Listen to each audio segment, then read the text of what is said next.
Jane Carlin to speak. Jane is the Chair of Unison's Policy Committee and a member of the TVC Executive. Welcome, Jane. You're just writing. Right, thank you for that. I think that I have to start by saying that you will see a commonality in the contribution that I'm going to make to set some of the themes that emerged this morning, which either says that we're thinking along the same lines or we just all lack the same amount of imagination. I'll leave that up to you. I think the alternative was that I just tore up my speech. But I think we have to start with the fact that Brexit is not now the word of the week or the word of the month, but it's probably the word of the year. But I think there is a political reality we need to face up to, and that's whether you are sitting in this room as somebody who voted to leave or voted to stay. And the political reality is that following that vote, the Tories have regrouped and have put a fresh coat of paint to try and relaunch the brand yet again. And in this case, it means that we've got Theresa May trying on the Emperor's new clothes of standing up for working people, claiming to stand up for working people while she was part of a government that passed the Trade Union Act, and now in implementing that act is trying to get through the back door on things that were actually changed by the Lords. So I would hardly think of that as standing up for working people. I think the reality is of the people who voted to leave, they didn't do so because they wanted a continuation of austerity. I think one clear point does emerge for the analysis of the voting, and that is insofar as economics drove voting behaviour for leave, it was in areas that have been poorer for some very long time. And I think the real explanation is that it has to be seen as a manifestation of the entrenchment of inequality over the past 20 years. The clearest of correlations does exist between the high leave vote and low hourly earnings and high levels of deprivation. It's people who are trying to survive on low pay rates and in exploitative conditions. And I think that's the reality that actually has to be our starting point. And this isn't just about rogue employers like Mike Ashley or Sports Direct, but it is about systemic exploitation that affects millions. And it affects millions who are also affected by cuts in public services and jobs, cuts in investment, cuts in benefits. It means that working people are working more and getting less. And we all know that wages have been slashed over the past 10 years. At the same time, insecure working conditions have grown, and the extent of in-work poverty has grown. And I think that is something that's actually quite tragic. And I think added into that rather toxic brew in the aftermath of the referendum, there's been a poisonous element come into our communities. I think that some of the negative portrayals and stereotypes that were used during that referendum have legitimised new levels of hate crime. And it's not just been a rise in racism and xenophobia and anti-migrant rhetoric. It has been absolutely visibly expressed in racist attacks. There's been a factual rise in those racist hate crime, but in disabled hate crime and in LGBT hate crime. And we have seen that those kind of crimes have actually included murder. So I think the first line of defence has to be defence of our communities. And I think that does mean that we have to tackle hate crimes in the community and hate crimes in the workplace. And that means that we do have a job to do to make sure that shop stewards are actually equipped to deal with racism and harassment and abuse at work. It means ensuring that every workplace has adequate policies in those areas. But it also means training shop stewards to have conversations about actions against undercutting and exploitation, about fair access to housing and education and health, and it's about having that conversation about tackling economic insecurity. And I think that is a job we need to do very urgently, because unless we have shop stewards in the workplaces who are equipped to have those conversations, that kind of level of hate crime is likely to continue. And I also think it's really important that we are supporting communities and working with organisations like Hope Not Hate to try and ensure that there is a level of community cohesion across the places that we live in. And certainly for trade unions like Unison, it means that we have 70,000 EU nationals in membership, and we need to ensure that they have support and that they are able to continue working in public services, because certainly our analysis would suggest that particularly the further south in England you go, as soon as you start talking about EU nationals leaving their jobs, our health service is simply going to collapse, and that's a reality we really need to face up to. But I also think that defending our communities fundamentally means standing up against austerity. And I think that I have to say, is equally important here in Scotland, because I don't think we can sit back and pretend that everything in the Scottish garden is very rosy. I'll give you the primary example of home care services, which are frankly failing. We've seen 30,000 job cuts in local government, and I'm sorry, but 30,000 job cuts in local government means that services are not being properly provided, and we have to face up to the fact that services at a local level are not being provided. We've actually got a housing crisis because the private sector is completely failing. And I think we need to shake our complacency in Scotland. And we have seen examples of shaking that complacency, and I do have to say one of the good examples of that is here in Glasgow, where the local branch of Unison has consistently stood up and been able to take strike action over cuts in jobs, cuts in services, cuts in food. We need more examples of those kind of actions. But I think that we also need to build support in the communities behind those actions, and we have also been able to do that successfully in some instances. If you go back to the nursery nurses dispute a few years ago, we had the communities on our side because the parents were firmly behind the nursery nurses. When we had strikes recently about the dispensing of medicines in schools, we were able to get parents behind us again because they understood that unqualified staff shouldn't be doing those kind of tasks. But I think that is where we really need to make an impact of combining the industrial action of workers to protect their jobs and services with an understanding in the community of how we actually need to work together to take those things forward. And I do think that there was an element to the Leave campaign which did strike a chord with people, and I'm not talking about immigration, I'm talking about the idea of taking back control. Because I think that one of the things when you look at local government in Scotland is that it has been completely done in. I was going to say something else, but I'll use the word done in. There is a complete squeeze on local government as an independent democratic entity. Just take housing. Councils used to run housing services. The majority of housing services in Scotland are now run by housing associations who are accountable to no one.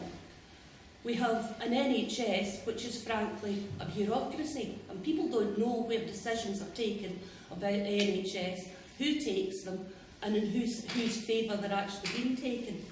And now we've got proposals in education, which again are about cutting the element of local democracy.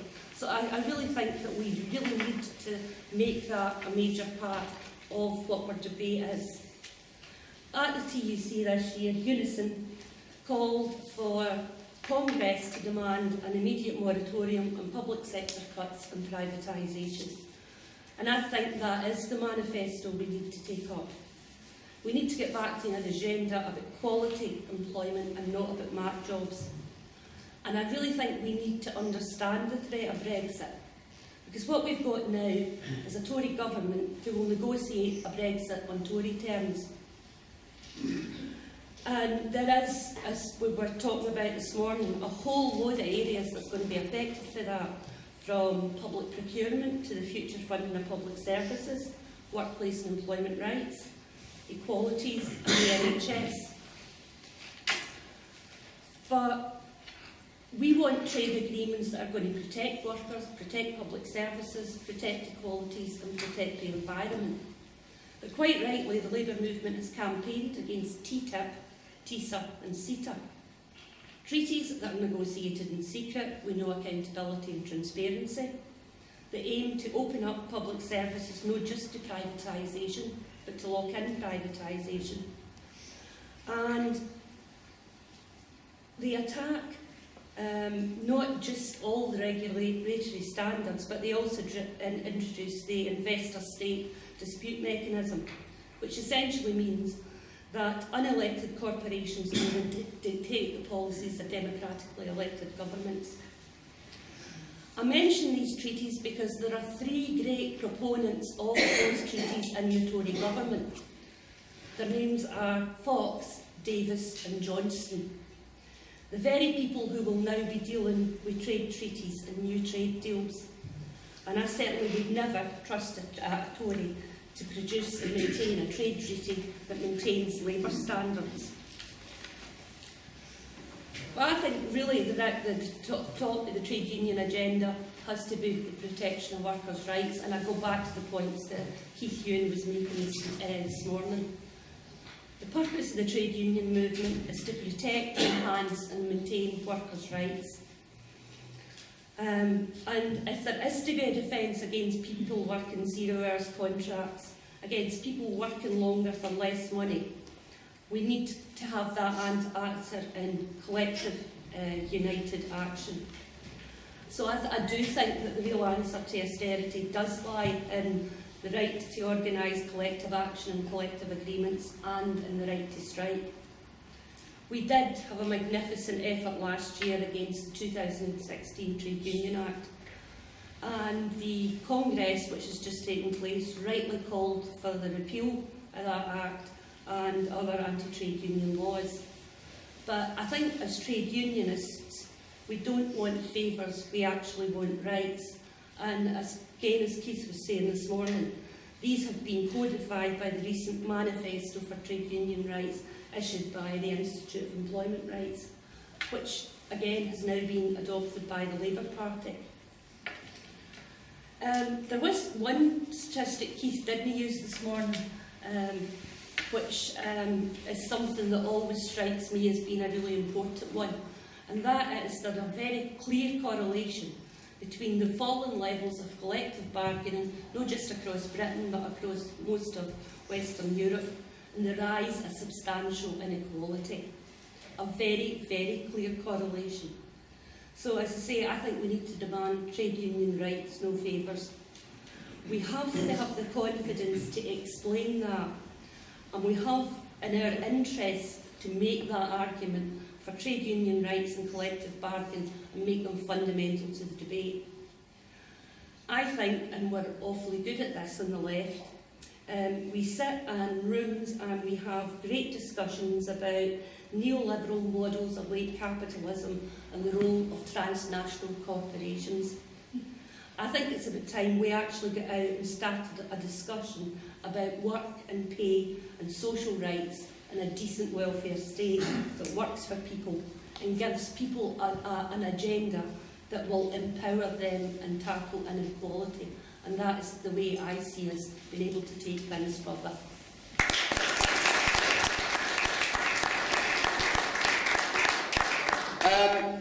I just wanted to chuck out a few ideas. I know that the left was divided in its attitude to the Brexit referendum, and as indeed it is divided on many things, and on its attitude to the Scottish constitutional question as well, which I'll talk about in a minute. But I think it's fair to say that a majority of those on the left did vote to remain, and that the position that I guess many people in this room would take, particularly supporters of the Morning Star, was was a minority position on the left. I don't know if you guys would accept that's a fair description, but it seems to me that.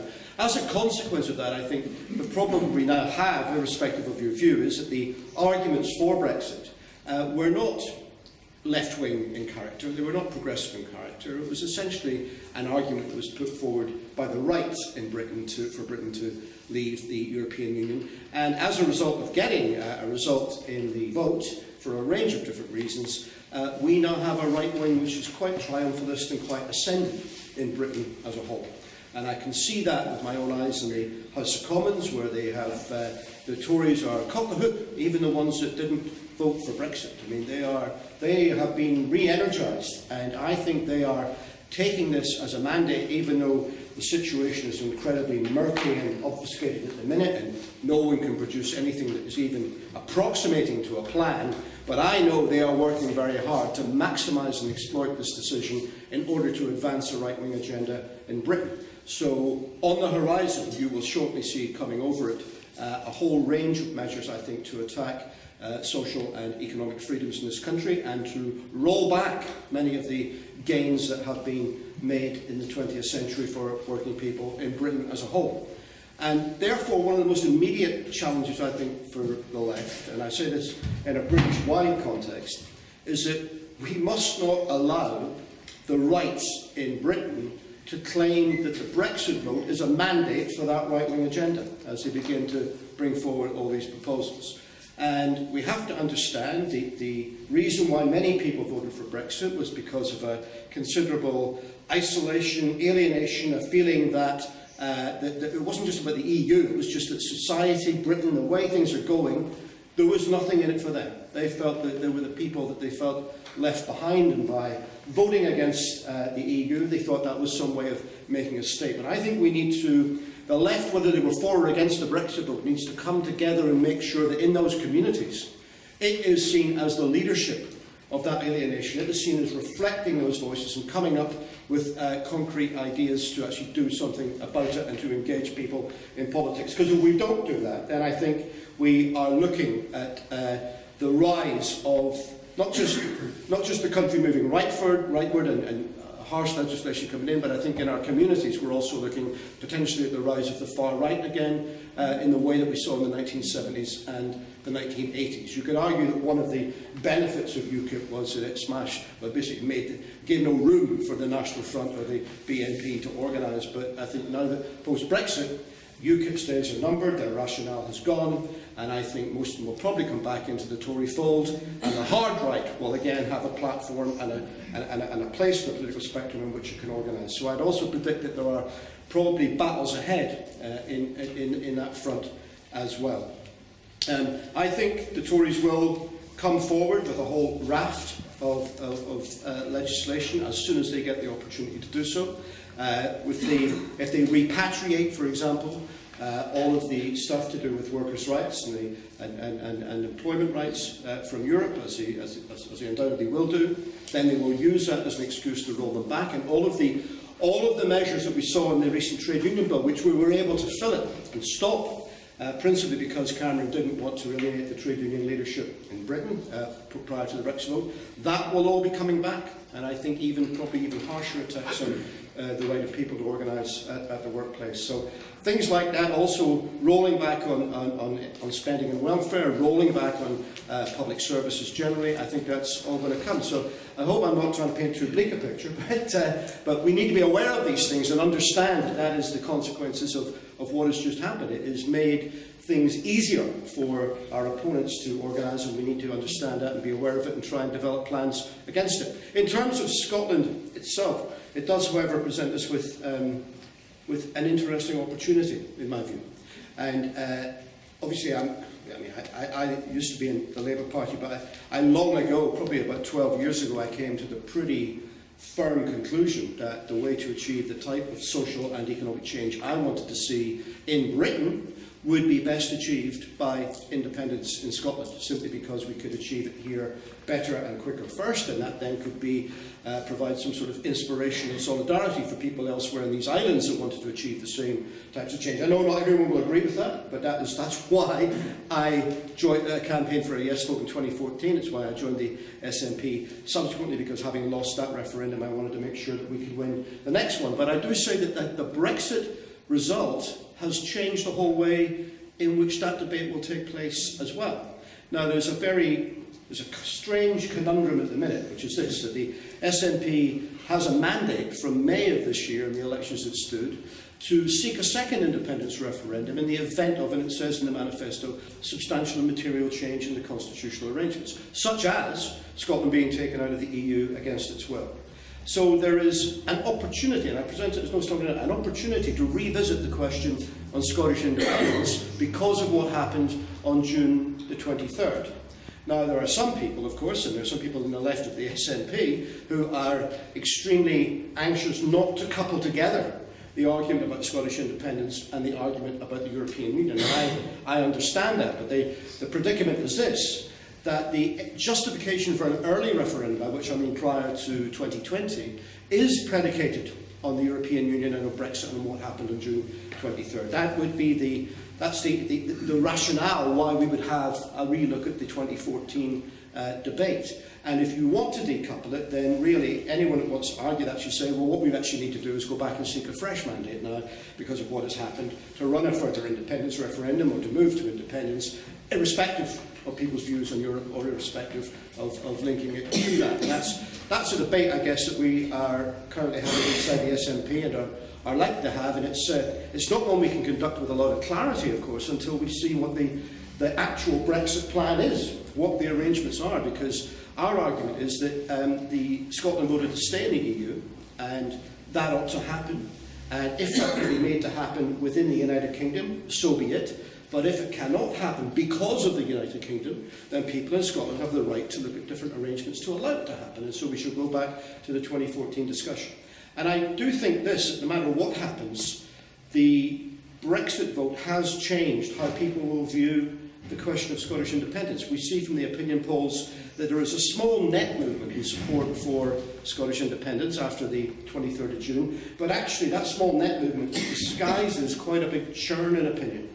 And we appear to have quite a substantial, up to 15% of the population who voted no in 2014, but who are now saying because of Brexit, because they don't like what's happened as a result of that, they would reconsider that position and they might now vote yes to Scottish independence. And on the other side, we have people who voted yes to independence who are saying they're not going to vote for it again if it's linked to the question of the European Union. So we have this tremendous churn at the minute, but a net shift towards support for independence. Now, I would say to you, and I would say to everyone, that really they ought to look at this debate with fresh eyes. And I know the Morning Star took a position in 2014. I would ask anyone associated with the paper that maybe they should reconsider that position, because the options have changed.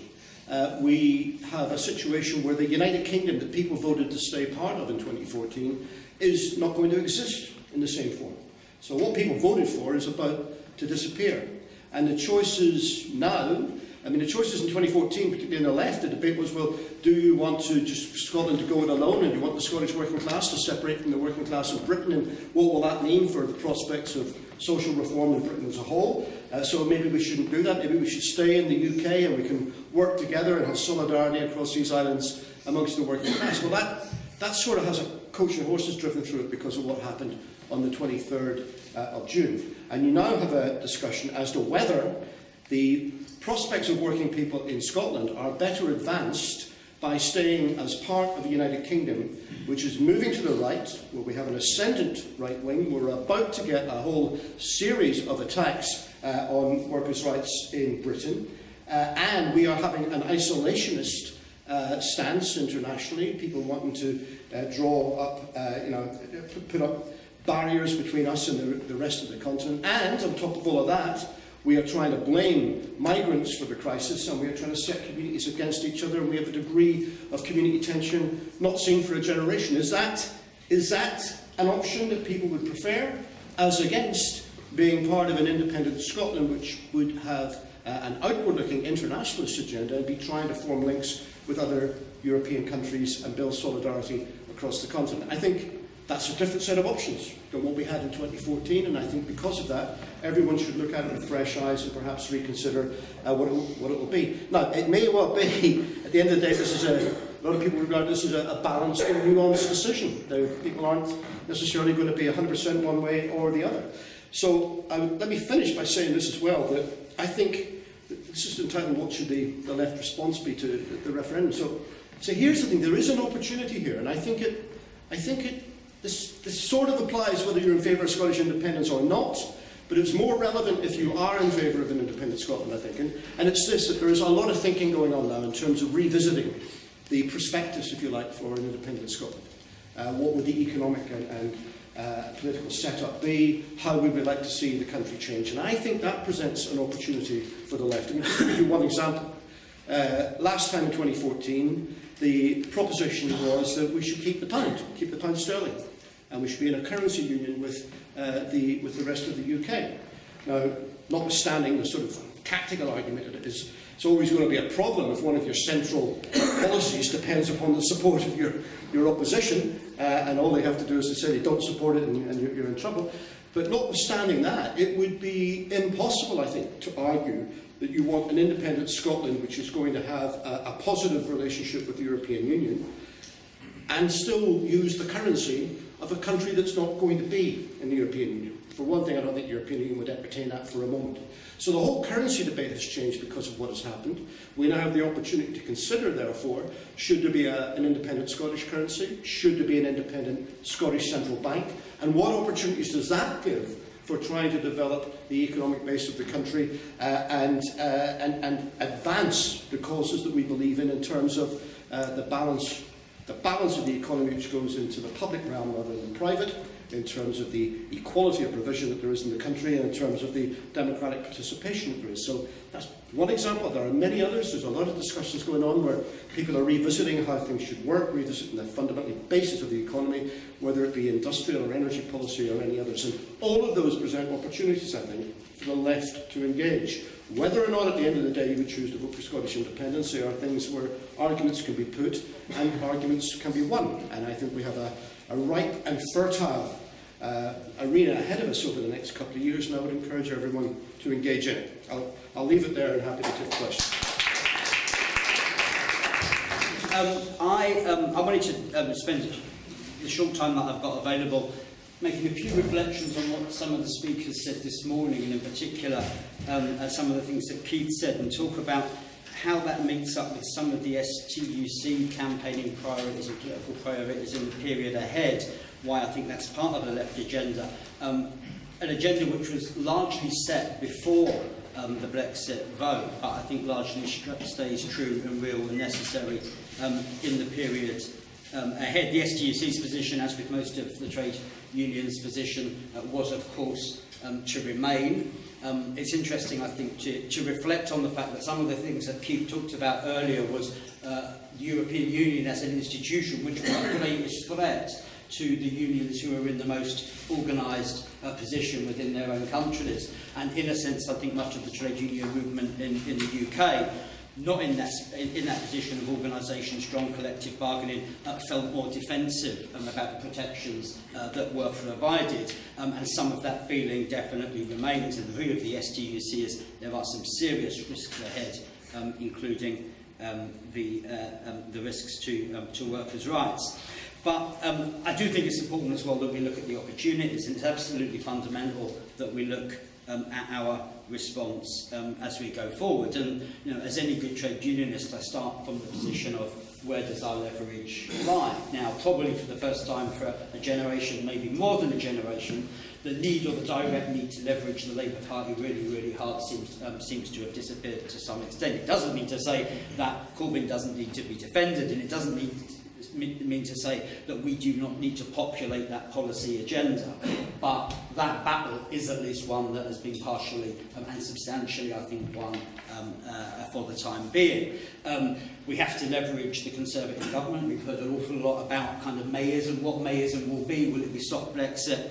Will it be hard Brexit? What we do know is that we're hearing a potential move away from what you might call classic neoliberalism into some form of interventionism. We're hearing some more words about the protection of silent elements of the workforce. At the same time, of course, there's other elements of the workforce will be attacked, vilified, and subject to racism and other forms of abuse. We're hearing about workers on boards. We're hearing about some of the worst excesses of corporate capitalism being challenged.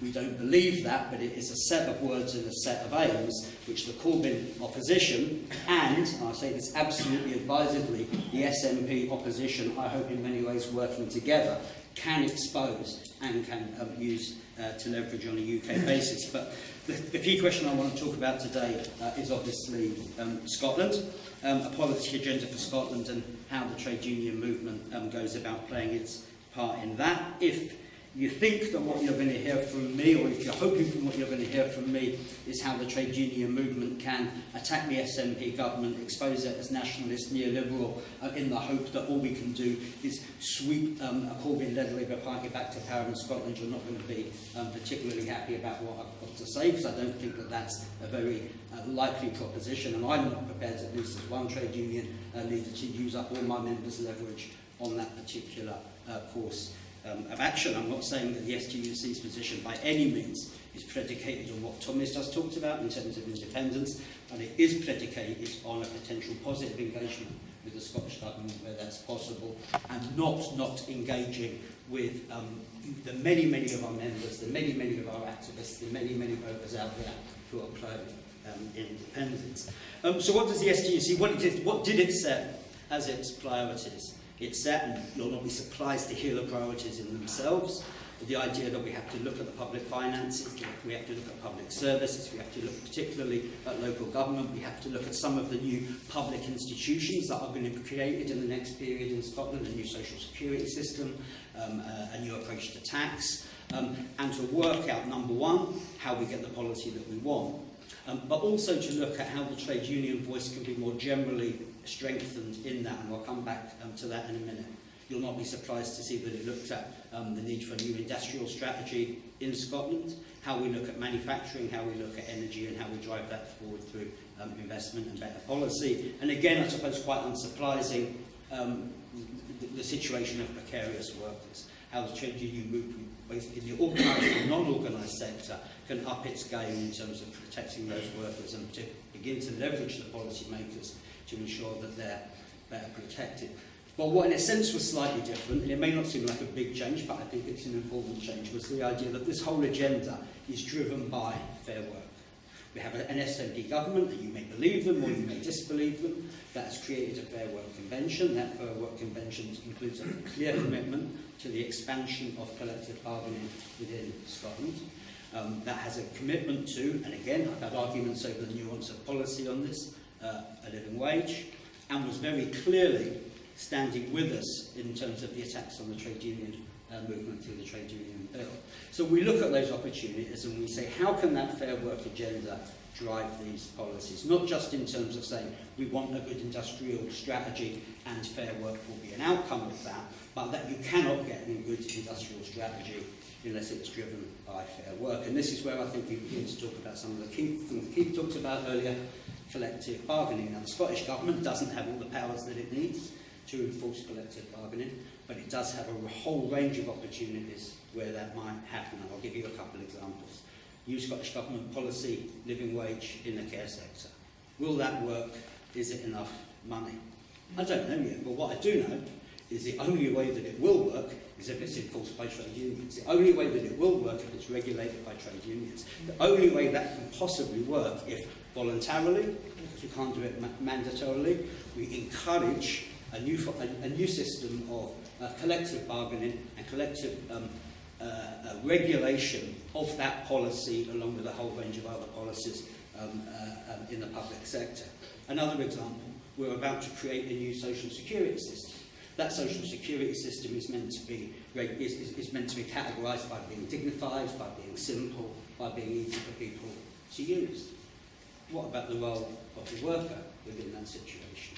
You cannot drive the creation of a new social security system and a better social security system if the worker within it doesn't have the same simplicity, the same dignity and the same set of terms and conditions as you'd expect an imported customer to have. So we look at the manufacturing sector for just a minute. How do you possibly have a proper manufacturing policy unless you have empowered workers, unless you have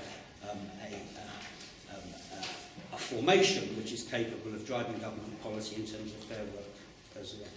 So what we genuinely have the opportunity to do here is to twin together the idea of getting better policy, the drive and the demands for more collective bargaining. And this is where I slightly disagree with Keith. I think that organising goes hand in hand with that, because I don't think it's a question of organising or collective bargaining. I think it's a question of driving collective bargaining where we have the leverage to do that and using that as an organising tool to go with it. What I'll finally, I think, say is this, and I hope people don't think that what I'm describing is some form of partnership model with government. We've had 10 or 11 industrial disputes that I can think of in the last year. Not once has the government picked up the phone to Blaine Smith or to Dave Monson and said, can you try and sort this for us? Not once has anybody said that PCS should drop its fight against the public sector pay cap because we're trying to achieve something else in terms of the extension of collective bargaining rights. Of those 10 or 11 disputes, 7 or 8 of them have been successful. At least half of them have been against the Scottish Government or Scottish Government agencies. We actually have quite a good news story to talk about in terms of how industrial action has been pursued, whether it's in Glasgow City Council, the National Museums of Scotland, the dock workers in Grangemouth. We have a good story to tell about some, if not massive, then significant advances that we have made. And they have been made at the same time as we have been pursuing this fair work agenda with the Scottish Government. Now, do I believe that the Scottish Government are going to deliver this for us easily? No, of course I don't. I'm not talking about whether Nicola Sturgeon is in her heart a socialist, in her heart a social democrat, or just plain old nationalist. I don't really care. I tend to take Ryan's view on these things. All I'm interested in is points of leverage. The Fair Work Convention, the Scottish Government's stated aims in a whole range of these areas are points of leverage for the trade union movement. And it's our duty to progress collective bargaining, our duty to progress organising, and our duty to progress better policy as a consequence of that.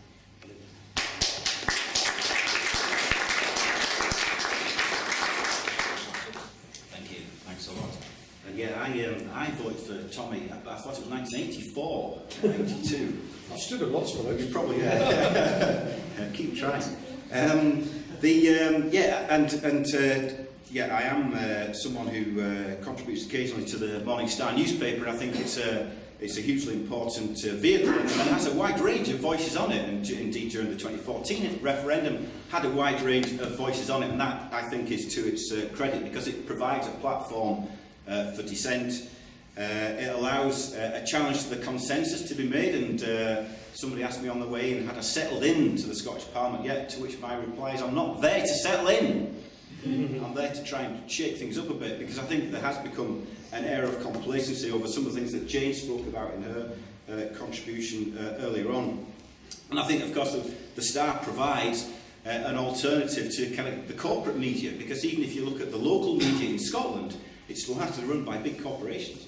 The idea of a truly local media is something which is, for the most part, long gone.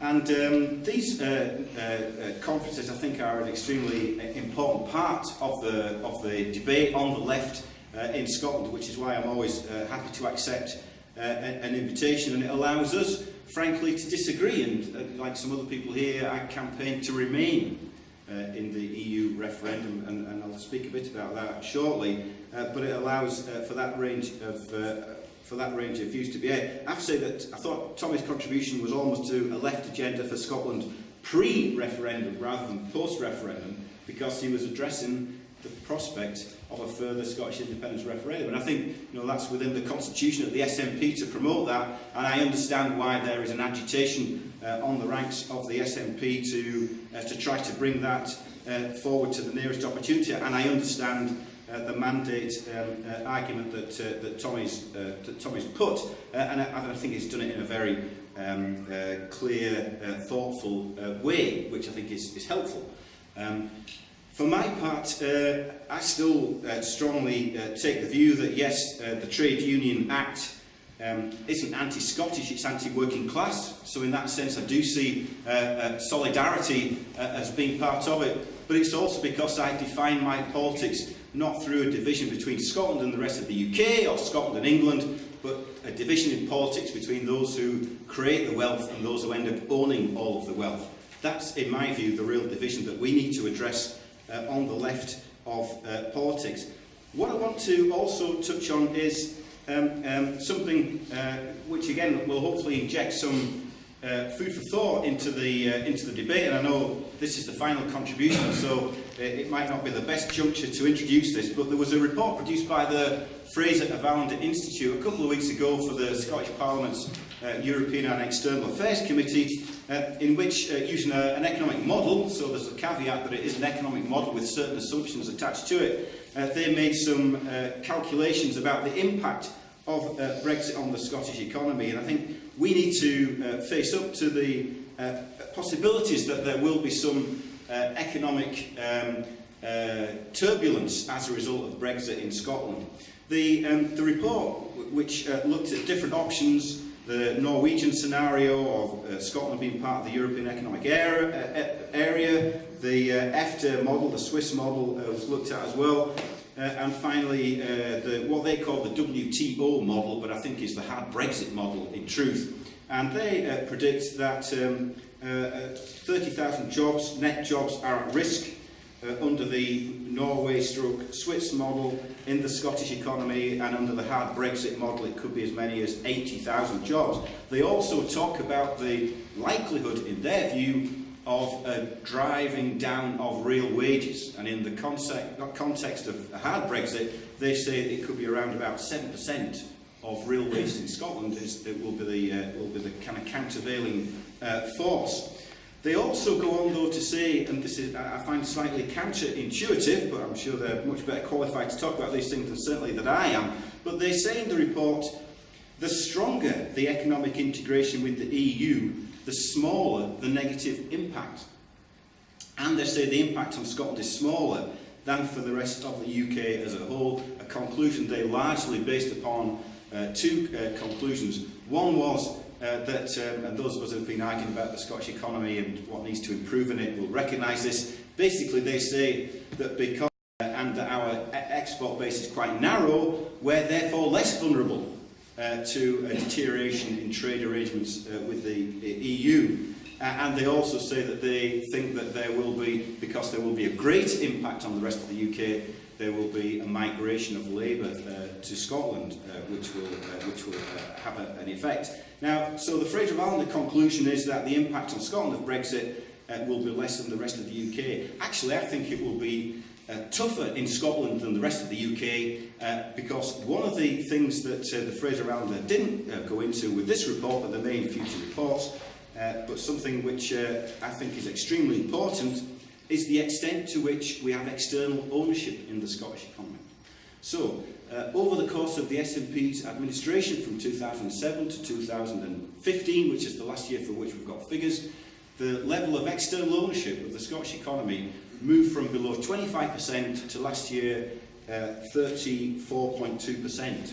So there's been quite a big outflow of economic sovereignty from Scotland to overseas. And many of those jobs, and the SNP produced a report themselves which say this, many of those jobs, I think 115,000, are in companies which are owned elsewhere in the EU. And many other jobs are dependent on using Scotland as a base to get into the European market. So there is, I think, potentially a bigger impact in Scotland of Brexit than other parts of the UK. And the comparative statistics show that, for example, Scotland has got the highest level of external ownership of our economy, at that figure of 34.6, because if you look at the UK average is 27, London is 27, the next biggest region in the UK is the West Midlands with 30%, so there's a much higher dependency on external ownership. In Scotland, for many years, those people that have analysed the Scottish economy have looked at the branch plant nature of it and understood the vulnerabilities that brings. So that's part of the background to the discussion I think the left needs to have in the weeks and months ahead. The other thing I think we need to consider is the extent to which we still have got a long-term unemployment problem in Scotland.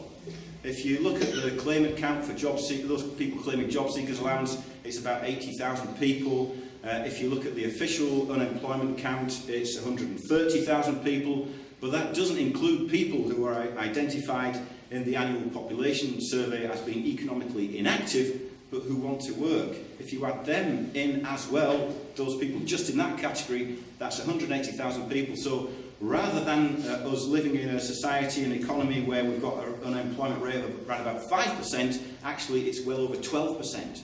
And so there is a big task ahead of us on the left to look at how we can tackle what Keir Hardie famously called the moral degradation of enforced idleness.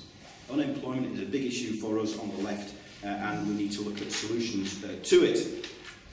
So with that scale of unemployment already, and the challenges posed by Brexit, I think we need to consider whether the scale of that is a reason for postponing a more radical approach to the economy, or actually is the stimulus for pursuing a more radical approach to the economy. And I would argue that it's the latter and not the former.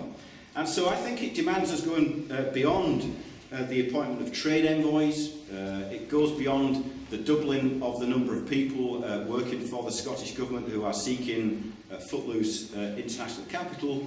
It involves going beyond opening an office up in Berlin, and it involves the creation of a Board of Trade, although I do think that is an interesting idea, and I don't know whether, Tommy, you want to apply for President of the Board of Trade to try to lead the work in that area.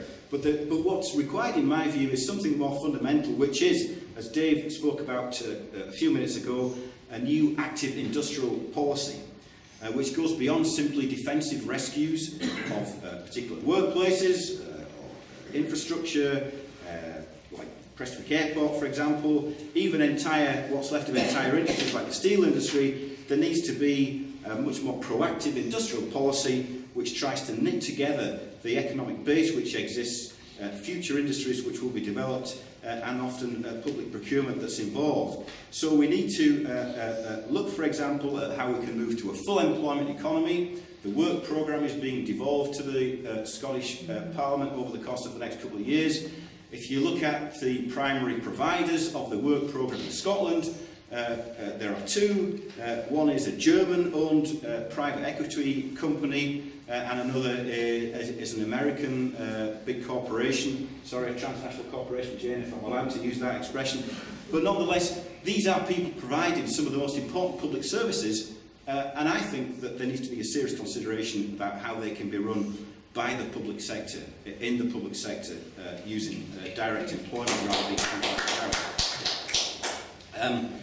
I have to say as well that after 40 years of monetarist orthodoxy and neoliberal hegemony, sorry Jane for using those expressions as well, but we need to start to make the case for economic planning again. And if you look at, I mean the examples are many, but if you look just for example at a couple, one is SSE have just procured for a massive offshore wind farm in which they are looking at orders of around about, I think, 80 offshore wind turbines. It's great news that 26 of those have been, the orders for those have been placed at Bifab in Fife. But the majority are going to Denmark. And if there's going to be a joined-up industrial policy which seeks to bring together the manufacturing base with steel making, engineering skills, maritime expertise, there needs to be much more of a steer in favour of the placement of work to benefit the local employment levels. Similarly, Tata Steel, which was sold on to Liberty, and I sat on the Scottish Steel Task Force, and it did its job in the sense that it's retained employment and got the steel mills rolling again. But you know, if you walk into the main office of the DL plant, I don't know whether it's still there because I've not been for a couple of months, but there used to be a pop-up poster with a big picture of a wind turbine tower on it. because DL could roll the steel to make the jackets to go on those turbine towers. And if you walk around Lanarkshire, which I sometimes do, there are wind farms all over the place, from Shotts to South Lanarkshire. None of them have got Scottish steel in them. So again, a complete failure to plan. And there needs to be, in my view, a much stronger steer from the Scottish Government to that end. There should be common ownership considerations, including how we can develop the cooperative sector of the economy, which is lamentably small but could be grown, has got a great deal of potential.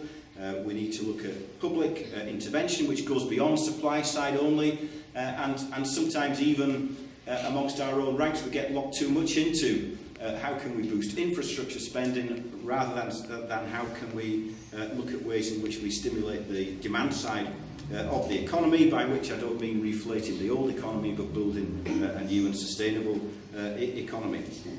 I'll finish on a couple of points. One is the Fraser Allender Institute report, as I mentioned, talked about a reduction in the real wage, which is all the more reason why we need to strengthen the trade union movement, all the more reason why we need to strengthen free collective bargaining, and I would argue in the public sector as well as the private sector, so that we get beyond these years that we've had of pay restraint, that looks at how we can best protect the Agricultural Wages Board, which is already under threat as soon as Brexit was announced by the National Farmers Union, but similarly, can we extend that model to other parts of the economy? And there's been a debate already about sectoral bargaining. On the issue of the freedom of movement of labour, again, Nicola Sturgeon said yesterday that she saw this, that there had been a new battle of ideas between the SNP and the hard-right Tories. But I have to say that some of my experience of the SNP is that it is a party often, but not exclusively, but often of small business thinking and private enterprises. So in the debate on the freedom of movement of labour, the examples that are often cited in debates that take place are about the need to protect the freedom of movement of labour of berry pickers, tourism and people engaged in fish processing, which sounds to me as though some people are trying to protect the freedom of movement of cheap labour. And the trade union argument has always got to be there needs to be a rate for the job. And if that's achieved through sectoral bargaining, then so be it. But we need to make clear that we do not see labour movement across the European Union as being a source of cheap labour for the Scottish economy. It's about the dignity of labour and the rate for the job. Local government could be a catalyst to economic stimulation. Brexit, I think, presents some potential opportunities on tendering and procurement, on labour standards, on agriculture and fisheries policy, on economic planning, state aid opportunities, and an industrial strategy, including import substitution as part of that.